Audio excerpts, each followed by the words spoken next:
Volunteers Against Crime and Corruption or VACC. Sir Boy, magandang umaga. This is Aljo Bendijo. Magandang umaga sa iyo, Aljo Bendijo. Ano po? Opo. Sir Boy, ano po inyong reaksyon? Ang reaksyon po ng VACC sa SONA ng Pangulong Marcos Jr. kahapon sa pangkalahatan. Ang VACC po ay ang paningin namin, this is so far the best SONA, no? Fourth SONA ni Presidente, kung saan nahipo niya talaga yung corruption, ano? At yun nga, ang VACC reaction doon after saying all those things, President Marcos must follow through. Ibig sabihin po, may follow up.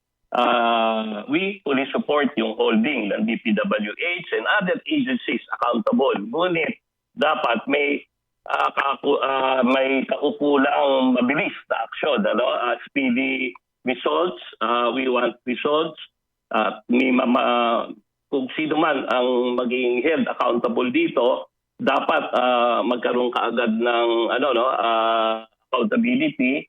Tapos we urge the immediate public disclosure. Ito po yung transparency, no, na binanggit po niya. Public disclosure.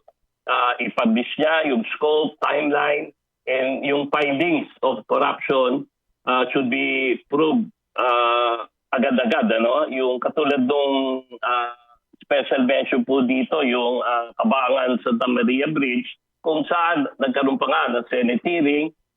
It was conducted, if I remember right, 5 months ago, committee, may committee hearing led by Allen Cayetano, no? Up to now, after 5 months, wala pang committee report. At nanatiling tahimik ang DPWH dito, no? So, kung sino man ang mga responsible na USEC dyan doon sa Isabela, yung area of responsibility nila should be held accountable dito, or at least magbigay sila ng statement, update regarding this. So, saka sana yung creation din, yung sa flood control, yung mga pag-uho ng mga tulay, yung merong independent oversight committee, third-party committee.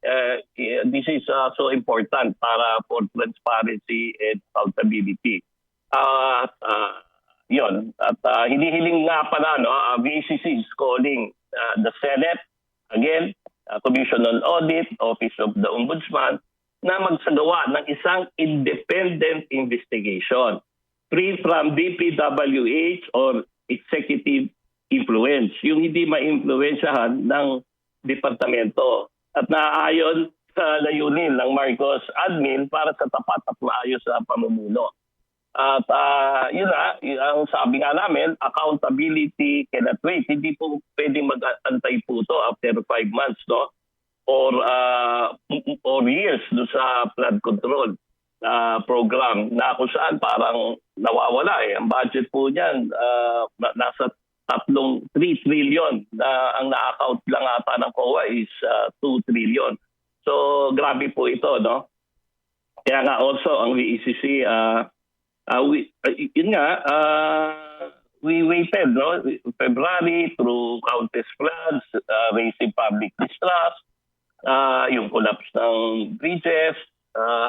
Yun dapat may follow up talaga dito at mag-aantay po tayo dito. At itong SONA, clearly it was yung government accountability sa infrastructure. Bigyan naman ng tamang oras. So now BECC affairs is called, no, sa DPWH na agad-agaran ilantad ang mga detalye at audit results. Sa Senate naman, Commission on Audit, Ombudsman, to step swiftly to investigate. Kaya nga public office is a public trust at all times that we demand full transparency sa mga prosesong ipinangako ngayon. So, yun. So far, in a nutshell, yung SONA, the fourth SONA, is one of the best. Yung mga soundbite na talagang tumayo, palakpakan tao, bilisan ang aksyon sa gobyerno. Yung statement regarding corruption sa mga government infra. Tapos, mahiya naman kayo sa kapwa Pilipino. Strong, madiin, na talagang nakarating. At yun yung mga overall. We feel na ito yung beso na ni Presidente Aljo. Okay. Well said. Maraming salamat po, Sir Boy Evangelista. Si Arsenio Boy Evangelista po ang Pangulo ng Volunteers Against Crime and Corruption. Sir Boy, magandang umaga. Thank you so much. Thank you rin. Mabuhay po kayo, Aljo. Thank you. Good morning. Si Aljo Bendijo sa